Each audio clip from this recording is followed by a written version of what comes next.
오늘부터는 법궤에 대한 말씀을 드립니다. 우선 법궤 그림으로 어떻게 생겼는지 한번 본 다음에 말씀을 받도록 하겠습니다. 법궤.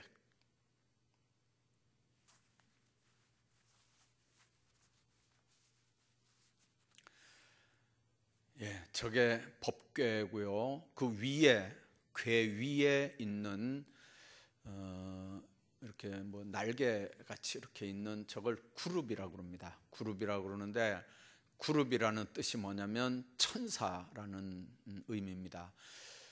그리고 그 구룹 아래, 이제 그 상자 안에 여러분들이 아는 것처럼 저렇게 돌판 두 개가 있고요. 그 다음에 그 옆에 보면 파란 막대기 있죠. 저게 아론의 쌍난 지팡이를 그린 거고요. 그다음에 그 옆에 보면 만나담은 항아리인데, 항아리로 돼 있는 게 아니고 어떻게 무슨 저 쟁반 같은 걸로 돼 있죠. 저 항아리 있고, 옆에 아론의 쌍난 지팡이 하나 있고, 옆에 십계명 돌판 두 개 있고, 그렇습니다. 그다음에 양쪽에 이제 이렇게 채라고 그러죠. 우리 옛날에 가마를 이렇게 들고 갈 때도 이렇게 채로 꿰어가지고 법궤를 직접 이렇게 안 만지고 이렇게 채로 꿰어서 제사장들이 둘러매고 이제 갔던 걸 우리가 봅니다. 저 궤가 진행할 때는 앞에서 저렇게 제사장들이 나팔을 불고 갔고요. 아무나 저 법궤를 만지면 죽습니다. 그래서 구별된 제사장들만 특별히 하나님 앞에 저 법궤를 짊어질 때는 제사를 먼저 드려서 자기들이 먼저 정결하게 된 다음에, 그 다음에 저 법궤를 메고 나갔던 걸 봅니다. 그래서 법궤가 전쟁을 할 때든지 민족이 이동할 때든지 어떻게 할 때든지 이스라엘 사람들 앞에 제일 앞쪽으로 이렇게 행진을 했고요. 법궤와 제사장들과 또 백성들 사이에 이렇게 간격이 있어서 그 한 200m 또 한 500m 이렇게 멀찌감치 이렇게 간격이 있어서 이렇게 행진을 할 때도 순서대로 이렇게 행진했던 걸 우리가 봅니다. 다른 그림 없죠? 저 그림은 전체 성소를 반으로 쪼개가지고, 이제 이쪽 여러분들이 보시기에 보니까 왼쪽인가요? 거기 보면 칸막이가 가운데 이렇게 하나 있죠. 그 칸막이의 휘장입니다. 저게 까만색 약간씩 나는 저게 휘장이고요. 저게 휘장인데 색깔을 4가지 색깔만 씁니다. 지금도 마찬가지죠. 교회 안에서 쓸 수 있는 색깔은 네 가지 색깔만 씁니다. 그 4가지 색깔에 그러면 뭐죠? 짜서 만든 그러니까 그 휘장인데, 이렇게 커튼 같이 이제 저렇게 만들어 가지고 10폭을 만들어서 저 휘장을 이제 만들었던 걸 먼저 말씀을 드렸고요. 이제 겉에 이렇게 밖에 이렇게 씌워져 있는 이불 같이 생긴 거는 이제 이제 성소, 그러니까 전체 성소를 덮는 그런 그 휘장들입니다. 그래서 이제 그 안쪽에는 저게 없고요. 겉에만 이렇게 지붕 비슷하게 이렇게 가려져 있는 걸 이제 봅니다. 자, 말씀을 전하겠습니다. 이렇게 이제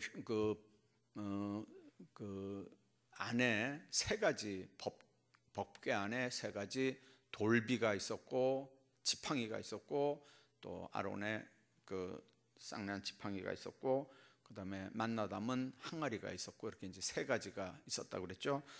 그래서 돌비와 만나담은 항아리는 뭘 의미하느냐면, 만나담은 항아리는 육신의 생명의 양식을 의미하는 거고요.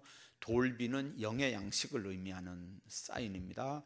그리고 지팡이는 아무나 나를 만나러 올 수 있는 게 아니고, 내가 선택한 사람에 의해서만 영광을 받겠다 하는 똑같은 그 아론의 자녀들이라도, 그러니까 똑같은 레위 자녀들이라도 여러 자녀들 중에 고라 자손도 있었거든요. 네, 이런 자손들은 안 되고 아론 자손만 이렇게 선택을 해서 하나님이 이제 영광을 받으시고, 하나님을 만나고 백성과 하나님 사이의 중보자로, 다른 사람들은 안 되고 내가 선택한 사람만, 이렇게 해서 아론의 후손들을 선택했던 걸 우리가 봅니다. 그래서 이제 그 쌍난 지팡이가 그걸 의미하는 거죠. 지팡이 여럿을 갖다 이렇게 놓고 아론의 쌍난 지팡이를 통해서 다른 지팡이 주인들은 하나님이 원하는 게 아닌 걸 이제 분명하게 얘기하면서, 불평불만한다고 되는 게 아니고 아닌 건 아닌 걸로 분명하게 이제 정리를 하는 걸 우리가 봅니다. 이제 여러분들 성경을 좀 읽다 보면 이렇게 똑같은 말인데 여러 가지 표현들이 나옵니다. 예를 들면 법궤 뭐 이렇게 하면 될 건데, 또 증거궤 뭐 이렇게 하기도 하고요, 하나님의 궤 이렇게 하기도 하고요, 또 언약궤 이렇게 하기도 합니다. 그러니까 똑같은 말인데 이게 무슨 의미냐, 약간씩 이렇게 강조하려고 할 때 표현이 약간씩 달라집니다. 증거궤는 하나님의 증거, 하나님을 증거하는 말씀으로서 십계명을 강조할 때, 하나님의 말씀을 강조하는, 하나님을 증거하는 말씀으로 십계명을 강조할 때 그걸 증거궤라고 합니다. 똑같은 그 법궤를요.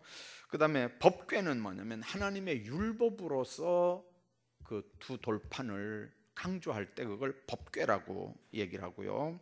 언약궤는 그 돌판 두 개가 시내산에서 하나님 앞에 받은 약속이잖아요.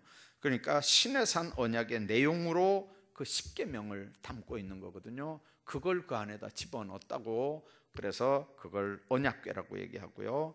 그 궤의 주인, 임재의 주인이 누구냐, 바로 하나님이라고 하는 걸 분명하게 강조하기 위해서 법궤 주인이 하나님이라고 하는 걸 강조하기 위해서 하나님의 궤, 여호와의 궤 이렇게 얘기를 합니다. 그래서 뭐 여호와의 궤, 증거궤, 법궤, 언약궤 이렇게 이제 몇 가지 이름으로 나와도 그게 그거구나, 이제 여러분들은 그렇게 생각하면 됩니다. 자, 지난 시간에 약간 말씀을 드렸습니다. 저 궤를 무슨 나무로 만들었다고 그랬습니까? 조각목으로 만들었다고 그랬습니다. 이 조각목이라고 하는 게 쉽게 말하면 애굽에 그냥 광야에 이렇게 흔하게 나는 아카시아 종류입니다. 그래서 이제 지금도 이렇게 팔레스타인 지역에 이렇게 가면요, 꼭 우리로 말하면 뭐 같이 생겼을까요? 하여튼간 가시가 이렇게 있고요. 그래서 이렇게 순이 이렇게 나올 때 그 짐승들이 가가지고 나오는 햇순을 이렇게 잘라 먹습니다. 근데 이렇게 보면 참 신기한 게요, 그 순이 이렇게 쭉쭉 올라가도록 크지를 못해요. 그렇게 클 시간이 없어요. 짐승들이 와서 다 이렇게 나오는 순을 뜯어 먹기 때문에. 근데 이렇게 보면요, 이 가시가 얼마나 날카롭게 이렇게 뾰족뾰족하게 돼 있는데도, 가시나무라고 그랬잖아요. 가시가 그렇게 돼 있는데도 나오는 새순을 이렇게 뜯어 먹어요. 그러니까 일반 나무처럼 쭉쭉 올라가면서 클 기회가 없어요. 짐승들이 와가지고 다 뜯어 먹으니까. 이제 그래서 나무들이 아주 원래 볼품 없는 데다가 짐승들이 와서 나오는 햇순들을 다 뜯어 먹어가지고 그 나무들이 별로 이렇게 높게 크진 않고요. 이제 그래도 이렇게 한 2m, 뭐 한 2.5m 정도 이렇게 높아가지고 이렇게 그늘을 주변에 이렇게 주기 때문에 이제 지나가는 사람들이 그늘 밑에서 이렇게 잠시 쉴 수 있는 정도는 이제 충분히 되는 나무가 이제 조각목입니다. 자, 왜 하나님이 그때 백향목도 있고요, 좋은 나무들이 얼마나 많았잖아요. 향나무도 있고 상수리 나무도 있고 뭐 귀한 나무들이 얼마든지 있는데, 이 하나님의 법궤를 만드는 이 엄청난 도구, 이 법궤를 왜 볼품없는 이제 가시나무로 조각목으로 이걸 만들었을까요? 그래서 조각목은 아까 얘기한 것처럼 천한 나무거든요. 얼마든지 그냥 버려져 있는 나무고요. 그건 뭘 의미하냐면 신약 시대의 예수님의 인성을 의미하는 걸로 그렇게 나타납니다. 구약의 모든 얘기들은 다 예수님을 기준으로 이렇게 해석을 하니까 예수님의 인성을 나타내는 걸로 그렇게 해석을 하고요. 이사야 53장에 보면 그는 주 앞에서 자라나기를 연한 순 같고 마른 땅에서 나온 줄기 같아서 고운 모양도 없고 풍채도 없은즉 우리 보기에 흠모할 만한 아름다운 것이 없다. 그렇게 예수님을 말씀합니다. 그래서 오실 메시아는 외모, 신분, 무슨 이런 모든 모습들이 흠모할 만한 아름다운 모습이 없는 그리스도의 인성을 나타내기 위해서 이 법궤를 만들 때 조각목으로 만들었고요. 그럼에도 그 조각목으로 이렇게 궤를 짜서 아까 얘기한 것처럼 2.5규빗, 1.5규빗, 1.5규빗 이렇게 해서 이제 이렇게 그 궤를 만들었지만 전체를 다 금으로 이렇게 쌌다고 하는 말씀을 드렸습니다. 왜 금으로 만들었냐면요. 금으로 만들었다는 말은 불변을 상징하는 거거든요. 그리스도의 신성을 상징하는 겁니다. 그래서 아까 얘기한 것처럼 이제 속은 인성이고 겉은 신성을 상징하는 법궤의 재질을 우리가 봅니다. 주님은 영원 불변하십니다. 그래서 히브리서 1장에 보면 그것들은 멸망할 것이나 오직 주는 영존할 것이요. 그 모든 것들은 다 옷같이 낡아지지만 예수님은 영원 불변할 것을 말씀합니다. 그래서 예수님의 신성을 의미할 때 그렇게 말씀하고요.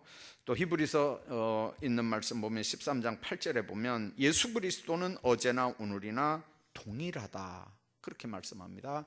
그러니까 2000년 전의 예수님이나 지금 예수님이나 똑같다는 거죠. 우리는 세상이 달라지고 무슨 세상의 가치관이나 기준이 바뀌기 때문에 예수님도 얼마든지 바뀐 예수로 믿어야 된다는 그런 얘기를 가끔 듣죠. 근데 여러분들 그런 말들 때문에 교회가 헷갈리는 거예요. 여러분들 신앙생활이 헷갈리는 거예요. 예수님은 2000년 전이나 지금이나 똑같은 불변의 예수님인 줄로 믿습니다. 어제나 오늘이나 똑같은 예수님이에요. 우리에게 요구하는 것도 똑같습니다. 2000년 전이나 지금이나요. 그래서 세상이 변하면 변하는 대로 믿어야지. 그거는 성경이 가르치는 교훈이 아닙니다. 복음이 어떻게 세상 바뀐다고 바뀝니까? 진리가 가치관 바뀐다고 진리가 바뀌면 이게 뭐가 되겠어요? 그래서 옛날이나 지금이나 영원한 하나님 금으로 조각목을 다 이렇게 덮었다는 말은 바로 불변의 진리를 상징하는 거고요. 말라기 3장 6절에도 말씀하면 여호와는 변역하지 않는 하나님이다. 변함이 없는 분이라는 거죠. 그분이 성령으로 일하시는데 옛날에는 이랬다가 요즘은 이랬다가 이렇게 헷갈리게 하면 예수 믿는 사람이 어디다가 기준을 두고 신앙생활을 해야 될까요? 그래서 옛날에 죄였으면 지금도 죄인 줄로 믿습니다. 옛날에 하나님이 아니라고 했으면 지금도 아닙니다. 세상이 아무리 바뀌고 아까 얘기했지만 기준이 아무리 바뀌어도 옛날에 아니면 지금도 아니거든요. 그래서 여러분들이 신앙생활할 때 구약시대도 그냥 율법이 핵심이고 중심이었지만 그 율법 돌판을 집어넣은 하나님의 법궤가 상징하는 의미들이 이제 이랬다고 하는 걸 우리가 기억을 해야 되고요. 아까 말씀드린 것처럼 법궤만 있었던 게 아니고 그 법궤에 여러 가지 그 부품들이 있었던 걸 우리가 봅니다. 아까 이렇게 가마 이야기하면서 양쪽에 이렇게 법궤 양쪽에 이렇게 꿰일 수 있도록 해가지고 제사장이라도 법궤를 못 만지고 이렇게 법궤를 이렇게 둘러미도록 했다는 말씀을 드렸죠. 여러분들, 법궤는 말 그대로 구약 개념으로 말하면 모시고 움직이는 거지, 이걸 가지고 자기가 인간적으로 이걸 만져가지고 움직일 수 있는 게 아니거든요. 그래서 아무리 제사장이라도 그걸 자기 마음대로 주물를 수 있는 게 아니에요. 절대로 아무도 못 만집니다. 제사장도 만지면 죽습니다. 그래서 반드시 이렇게 채로 꿰어서 둘러미도록 돼 있는 거거든요. 이 둘러맨다고 하는 게 섬김을 상징하는 거고요. 그래서 그 채를 궤의 고리에 꿰인 대로 두고 절대로 빼지 말고 그냥 있다가 이렇게 옮겨질 때 이제 옮기도록 처음에 그랬습니다. 그건 뭘 의미하냐면 주님이 동행하는 걸 상징하는 상징적인 사인입니다. 마태복음 20장 28장 20절에 보면 그랬죠. 내가 너희에게 분부한 모든 것을 가르쳐 지키게 해라. 볼지어다 내가 세상 끝날까지 너희와 함께 하리라. 주님 약속을 했습니다. 요한복음 14장 20절에 보면요, 그날에는 내가 아버지 안에 너희가 내 안에 내가 너희 안에 있는 것을 너희가 알리라. 그래서 채가 우리에게 주는 교훈은 아무도 이걸 주무를 수 있는 게 아니고 채로 꿰어서 반드시 섬김의 자세로 둘러맬 수만 있게 하는 게 이 채의 의미고, 동시에 하나님이 거기에 임재하시는 사인인 걸 우리가 봅니다. 그리고 아까 말씀드렸던 그 법궤 안에 이제 십계명 돌비가 2개가 있었다 그랬죠. 그거는 말씀을 상징하는, 그래서 구약시대, 신약시대 요한복음 1장 14절에 보니까 말씀이 육신이 돼서 이제 예수님이 오신 거니까 그리스도를 상징하는 거죠.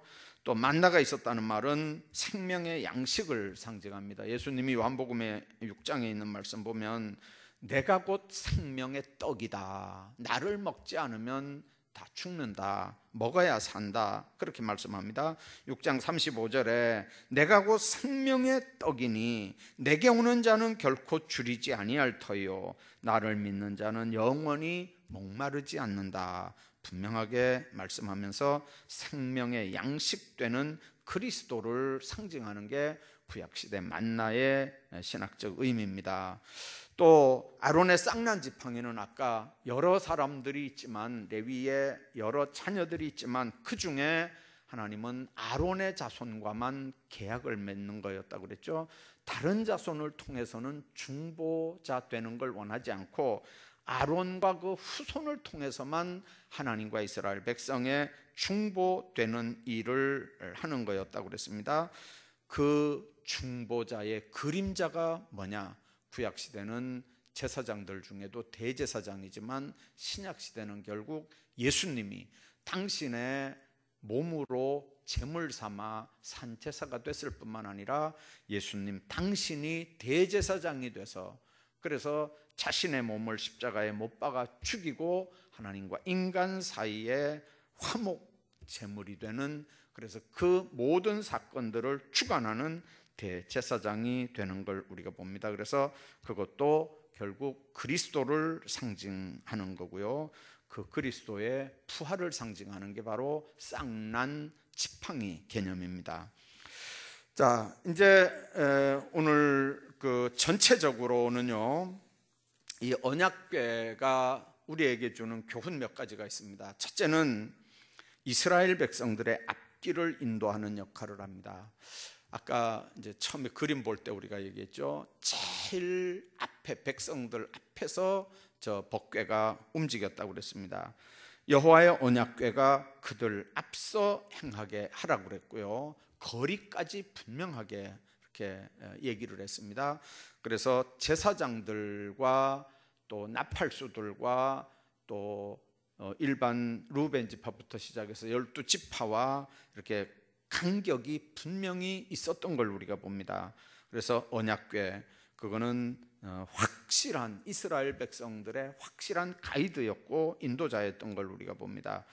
여러분들, 이스라엘 백성들이 이제 가나안까지 들어갈 때 얼마나 그 어렵게 행진을 했습니까? 그런데 그렇게 바빴죠. 40년을 거기서 뺑뺑 돌았으니까요. 빨리 하루라도 들어가면 좋은데, 그런데 그들은요 그렇게 안 했습니다. 하나님의 법궤가 언제든지 앞장을 서 갔는데, 그 하나님의 법궤를 언제 움직였냐면요, 구름 기둥이 움직이면 법궤도 따라 움직이고, 구름 기둥이 멈추면 한 달이고 몇 달이고 간에 그렇게 바빠도 그냥 거기 머물러 있었습니다. 자기들이 계산하고 생각하고 인간적으로 판단하고 뭐 이렇게 해가지고 빨리 이제 가자 뭐 이렇게 해서 간 적이 없습니다. 법궤가 움직이는 거는요, 하나님이 이끌으셔야 법궤가 움직였고요, 백성들은 몰라요. 법궤가 움직이면 법궤 따라가는 겁니다, 백성들은. 그래서 법궤를 맨 제사장들과 하나님과의 관계가 얼마나 중요한가 하는 걸 우리가 생각을 하게 됩니다. 그래서 선한 목자이신 그리스도를 상징하고, 예수 그리스도는 양들 앞에서 언제든지 이렇게 앞서 나가시는, 그분이 푸른 초장으로 인도하셔야 거기서 풀도 먹고 물도 마시고 쉼도 얻고, 그래서 꼴이 있고 물이 흐르는 그곳은 신약 개념으로 뭡니까? 거기가 바로 교회인 줄로 믿습니다. 그래서 언약궤는 이스라엘 백성들의 앞길을 인도하는 가이드 역할을 했다고 하는 거죠. 또 언약궤는 이스라엘 진중에 거하는 힘과 등대의 역할을 했습니다. 이스라엘 백성들이 장막을 칠 때 언약궤를 중심으로 동서남북에 이제 세 지파씩 12지파가 이렇게 장막을 쳤습니다. 레위 지파는요 분깃이 없었지만 그래도 이제 지파 사이에 이렇게 또 이렇게 머무를 수 있는 그 땅은 얻어가지고 레위 지파는 레위 지파대로 이렇게 있었던 걸 우리가 봅니다. 네, 지금도 여러분들이 그렇게 생각합니다. 교회에 가까워야 된다. 그래야 새벽기도도 나오고, 그래야 수요 예배도 나온다. 모든 삶이 교회 중심이어야 된다는 얘기를 하죠. 한국 교회 부흥사들이 여태까지 그렇게 가르쳤어요. 교회 중심으로 장막을 만들어라. 그래서 여러분들 서울에 대표적인 교회가 큰 교회들이, 예를 들면 여의도 안에 있는 큰 교회가 그 허허벌판에 예배당 먼저 딱 세워지니까 거기에 도시가 형성이 되는 거예요. 도시가 세워집니다. 여러분들 가봤던 그 또 어느 교회도 그 허허벌판 완전 그 변두리, 주소는 서울이지만 완전히 경기도 변두리잖아요. 그쪽 변두리 땅에 그 엄청난 교회가 들어오니까 그 완전 지역 전체가 도시로 바뀌어지는 모습들을 우리가 보게 되죠. 왜 그렇습니까? 그 사람들이 교회 중심으로 장막을 옮기다 보니까 도시 하나가 교회 중심으로 새로 형성이 되는 걸 우리가 보게 됩니다. 그래서 지금도 똑같습니다. 힘의 근원은 예수지만 그 예수의 근거가 어디냐? 하나님의 교회입니다. 그래서 히브리서에 보면요, 모이기를 패하는 어떤 사람들의 습관과 같이 하지 말고 모이기를 힘쓰라고 하는 말이 무슨 소리냐면, 예배 중심으로 살아라, 예배당 중심으로 살아라, 그런 의미입니다. 성령의 능력이 어디서 나타납니까? 내주하실 때 나타납니다. 내주하시는 그 능력은 어디서 나타납니까? 그리스도의 힘으로 나타나고요, 그게 바로 예수 그리스도의 피로 값주시고 사신 교회를 근거해서 나타납니다. 여러분들, 예수님이 하신 말씀 보면요, 가지가 포도나무에 붙어 있는 것처럼 12지파는 언약궤에 붙어 있어야 되고요, 교회는 예수님에게 붙어 있어야 되고요, 그리스도는 포도나무고 아버지는 농부니까 우리는 가지니까 가지가 사는 방법은 하나밖에 없어요. 포도나무 된 예수님한테 붙어 있을 수밖에 없어요. 그 포도원이 어디입니까? 피로 값주시고 사신 교회인 줄로 믿습니다.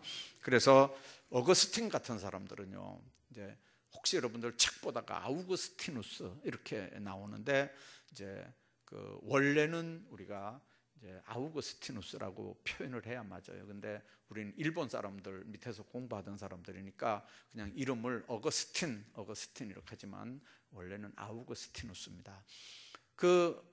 어거스틴도 뭐라고 얘기했냐면 교회는 어머니다 이랬어요. 어머니를 떠난 갓난아기가 어디서 젖을 먹고 성장을 합니까? 못 사는 것처럼 하나님의 성도들이 교회 떠나면 죽는다. 그런 얘기를 어거스틴의 신론에서 분명하게 얘기를 합니다. 뿐만 아니라 요단강에 있었던 그 언약궤를 한번 보십시오. 이건 예수 그리스도를 보증하는 의미를 가집니다. 여호수아 3장을 여러분들이 한번 보시면요, 이제 여호수아를 중심으로 요단강 앞에까지 왔습니다. 이제 모세는 느보산에서 죽었고요. 여호수아를 중심으로 이제 요단강 앞에까지 와서 강만 건너면 이제 여리고성입니다. 그 여리고성은 이제 가나안 땅의 첫 성이거든요. 그러면 이제 강만 건너면 되는 거예요. 근데 그때가 모맥 거두는 시기라고 그랬습니다. 이 모맥 거두는 이제 쉽게 말하면 그 뭐 보리 밀 타작하는 이제 그런 거 거두는 시기니까 그때는 물이 많이 불어 있는 상태입니다. 근데 여러분들 올 때 40년을 왔으니까 이제 지도자들이요, 조금만, 요거는 한 보름 정도만이라도, 늦어도 한 달 정도만이라도 이렇게 조금 있다가 가면 그 몸에 거두는 시기에 물이 여기까지 사람의 뭐 이렇게 목 있는 데까지 물이 안 차거든요. 그럼 한 보름이나 뭐 한 20일이나 한 달이라도 이렇게 늦게 가면 물이 쭉 빠져나가면 얼마나 건너가기 좋겠어요. 그런데 하나님께서 모세 보고 여호수아 보고 건너가라는 거죠. 그 몸에 거두는 시기에 물이 그렇게 꽉 찼는데, 여러분들 지금 성지순례 갔다 오신 분들은요 깜짝 놀래요. 여기가 홍해냐, 여기가 요단강이냐 이렇게 하고 실망해요.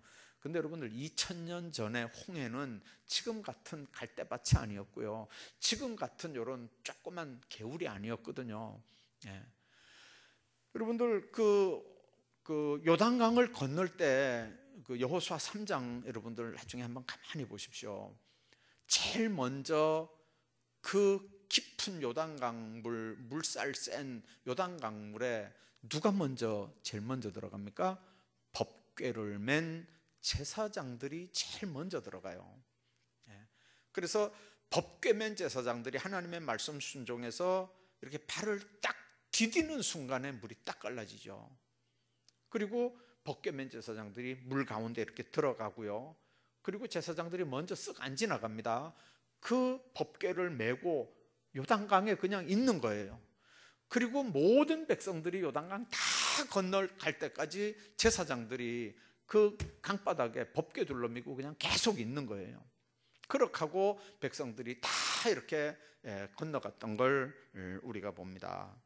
여러분들 아까 얘기한 것처럼 아니 한 보름이라도 한 달이라도 늦게 가면요 그렇게 목숨 걸고 요단강 건널 거 같지 않거든요.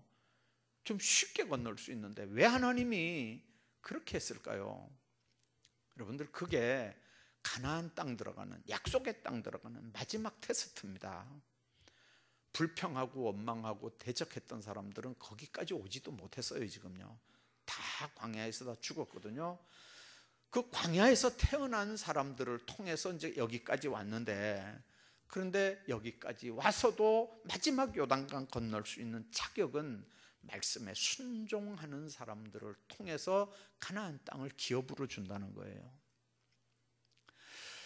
자, 아무튼 언약궤는 뭘 의미했느냐면요, 요단 가운데 머물러 있어서 백성들의 안전을 보증해 주는 그런 의미로, 그래서 이스라엘 백성들이 넘실거리는 요단을 건널 때 언약궤가 요단 가운데 머물러 있었고, 백성들이 다 건너기까지 백성들의 안전을 보장해 줬던 게 바로 하나님의 법궤였습니다. 여러분들 지금 이제 우리가 생각해야 되는 게 바로 그겁니다. 언약궤가 예수 그리스도를 상징했다면 은혜의 보좌 앞에 예수님이 계시는 동안은 심판의 강이 그 흐름을 멈추고 지금은 은혜의 때입니다. 은혜의 때. 그래서 보라, 지금은 은혜 받을 만한 때요, 지금은 구원의 날이라고 하는 말이 바로 그 말씀이거든요. 지금은 성령 시대입니다. 그래서 지금은 누구든지 성령을 모시면, 그건 예수님의 영이거든요. 성령을 모시면, 그래서 예수님을 내 주인으로 고백하고, 그리고 여태까지 내가 마귀에게 이끌려서 마귀 쫄병 노릇하는 삶 살았다 할지라도 주인을 바꾸고, 그게 회개라고 그랬죠. 이제는 성령께서 인도하시는 대로만 살면 주님 안에서 얼마든지 우리 삶이 바뀌어지는데, 어떻게 바뀌어지느냐? 심판의 강이 멈추어지는 것처럼 저주가 멈추어지는 겁니다. 언제까지요? 하나님 나라에 들어갈 때까지요. 여러분들, 이 예수 믿는 특권이요, 얼마나 무서운지 모릅니다. 예수 믿는 특권이 얼마나 무서운 건지 몰라요. 원래는 마귀 따라다니면서 마귀 종로릇 하던 사람들이잖아, 우리가요. 그런데 예수님을 주인이라고 부르고 예수님을 내 구주라고 고백하면서 이게 신분이 완전히 바뀌었단 말이에요. 자, 그런데 주님 앞에 그 은혜의 보좌에 주님을 모시고 사는 동안에 심판의 강이 흐름을 멈추고, 나만 구원받는 게 아니고 나를 통해서 내 주변의 모든 사람들이 구원받게 하는 이 놀라운 축복. 그러나 은혜의 때가 끝나면, 구원의 때가 끝나면 은혜의 문이 닫혀져 버린다는 걸 여러분들 기억하셔야 됩니다. 방주 이야기할 때 제가 그 말씀 드렸는데 혹시 기억하실지 모르겠습니다. 여러분들, 하나님이 정한 하나님의 짐승들을 부정하든 정하든 하나님께서 다 집어넣어요. 노아가 이리 와라 와라 와라 해가지고 노아가 선택해서 집어넣은 건가요? 아니요, 아닙니다. 하나님이 하나님의 방법으로 뭐 꿈에 현몽을 했든지 뭐 냄새를 맡게 했든지 뭐 사인을 했든지 뭐 어떤 식으로 했는지 모르지만, 하나님은 하나님의 방법으로 방주에 부정한 거 부정하지 않은 거 다 하나님이 하나님의 방법으로 다 집어넣어놨어요. 이 교회라고 하는 데가 그런 데예요. 교회라고 하는 데가, 여러분들이 생각할 때는 이 사람은 부정한 사람, 이 사람은 뭐 안 되는 사람, 이 사람은 되는 사람, 그런 게 어디 있어요, 교회 안에요. 내가 원해서 들어온 게 아니고 그분이 몰아 집어넣으니까 다 여기 들어와 있는 줄로 믿습니다. 그러나 때가 딱 되면요, 때가 딱 되면 뚜껑을 닫으라 그래요. 뚜껑을 닫으면 그때 이제 비가 오는 거거든요. 그러면 여러분들, 밖에 얼마나 많은 사람, 얼마나 많은 짐승들이 있습니까? 방주 안에 안 들어온 건 다 죽는 거죠. 방주 안에 안 들어온 건 다 죽어요. 그럼 그 방주는 그때부터 누가 운전하나요? 방주 안에 있는 사람들이 운전할 수 있나요? 아니요. 그때부터는요, 방주는 하나님이 하나님의 방법으로 움직여 나갑니다. 그래서 여러분들, 하나님의 교회를 방주로 여러분들이 이해를 한다면 여기는 구원받아야 되는 사람들만 모인 데예요. 그리고 아직도 예수님이 안 왔기 때문에 아직도 뚜껑이 열려 있는 거예요. 만일 예수님이 심판주로 딱 오시는 날은요, 교회 문 닫혀지는 거예요. 그때는 믿고 싶어도 못 믿어요. 지금은 열려 있는 상태, 누구든지 올 수 있어요. 누구든지. 그래서 여러분들 정말 조심하셔야 되는 게, 이 사람은 뭐 뭘해서 안 되고, 이 사람은 뭘해서 안 되고, 뭐 이 사람은 점쟁이라서 안 되고, 뭐 이 사람은 뭐 무당이라서 안 되고, 이 사람 절에 다닌다고 안 되고, 여러분들 절대 그렇게 하면 안 돼요. 문 열어놨을 때 교회 안에 들어오는 건 하나님께서 하나님의 방법으로 인도하시는 건 줄로 믿습니다. 문을 닫기 전에는요, 문을 닫기 전에는 누구든지 올 수밖에 없어요. 여기는 의로운 사람은 하나도 없어요. 다 불의한 사람들이고 다 죄인들만 모이는 데예요. 그러나 뚜껑이 딱 닫혀지면 그때부터는 하나님의 심판이 시작이 되는 거거든요. 교회가 분명하게 기억해야 되는 게 바로 그렇습니다. 그래서 언약궤 대신 은혜의 보좌에 있는 동안은 심판의 강의 흐름을 이렇게 멈추어지고 구원의 때가 지나면 은혜의 문이 닫혀져 버린다고 하는 걸 오늘 우리가 또 생각을 해야 되고요. 또 하나는 하나님의 백성을 위해서 승리하시는 그리스도를 상징하는 겁니다.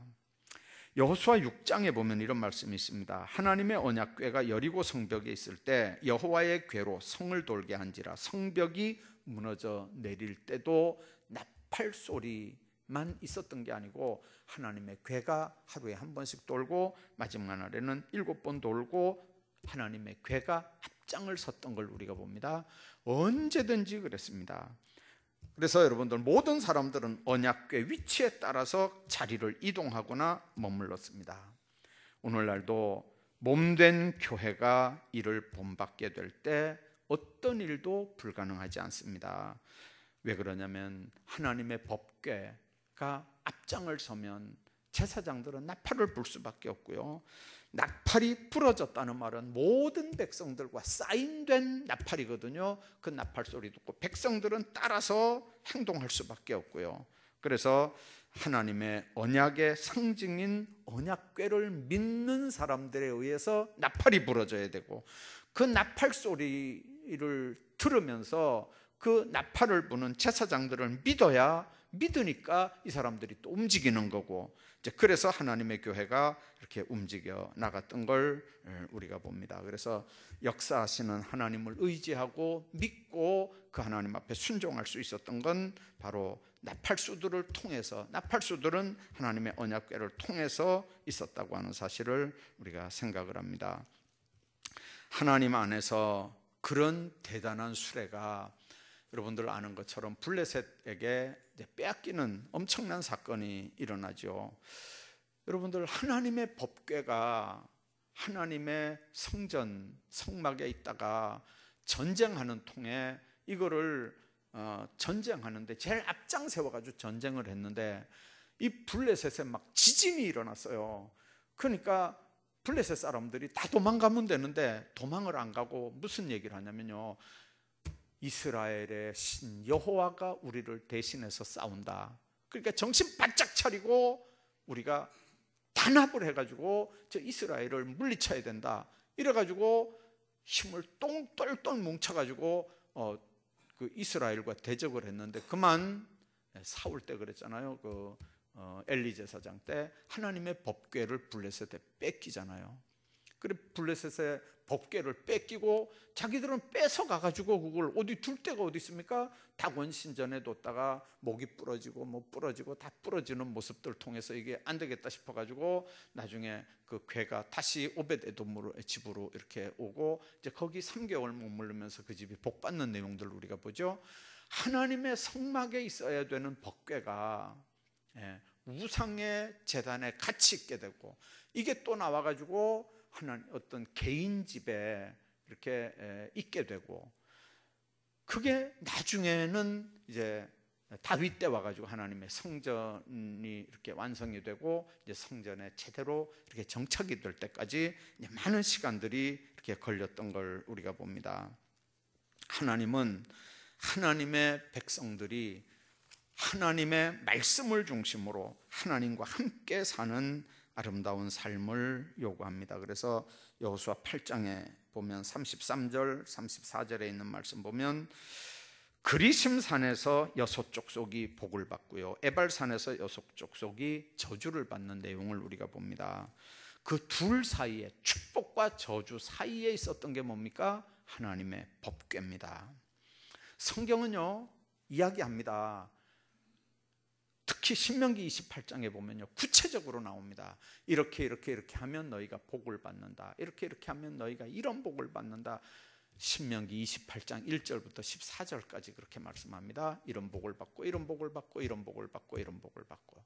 그런데 15절부터 있는 말씀 보면요 이렇게 저주받고 이렇게 저주받고 이렇게 저주받고 뭐 들어가도 나가도 복을 받고 이렇게 하더니 이쪽에 와서는 들어가도 나가도 저주를 받고 뭐 이렇게 합니다.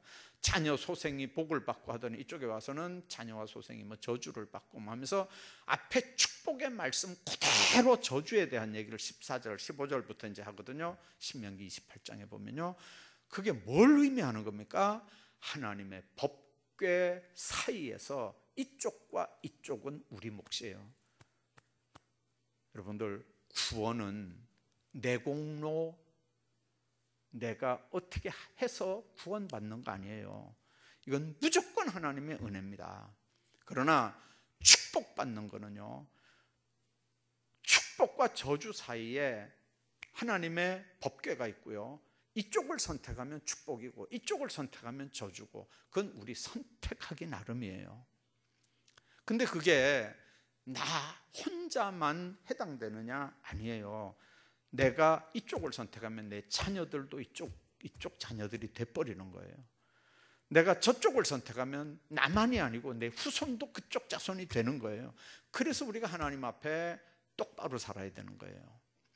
축복과 저주 사이에 하나님의 말씀이 있다고 하는 걸 꼭 여러분들 기억하시고요. 법궤는 절대로 여러분들이 마음대로 주물렀던 큰일 나는 거예요. 지금도 하나님의 말씀은 우리가 섬겨야 되는 대상이지 마음대로 자의 해석해가지고 합리화시켜서 되는 일은 아니에요. 신앙생활은 언제든지 그렇습니다. 그래서 하나님 앞에 우리가 겸손하게 신앙생활을 해야 되고요, 내가 너와 만나고 속죄소위 그 증거궤에 있는 그룹 사이에서 이스라엘 자손과 이스라엘이 만나는 그 축복의 역사가 바로 성소에서 제일 중요한 지성소 안에 있는 하나님의 법궤인 걸 오늘 우리가 기억하면서 하나님 앞에 우리가 지금 16시간을 성막에 대한 말씀을 드렸는데, 이제 봄 되면 이 성막 체험하는 시간을 가지려고 합니다. 그래서 그때 이제 주보에 광고가 나갈 텐데, 지금 이 성막을 그대로 재현해 놓은 데가 우리나라에 몇 군데 있어요.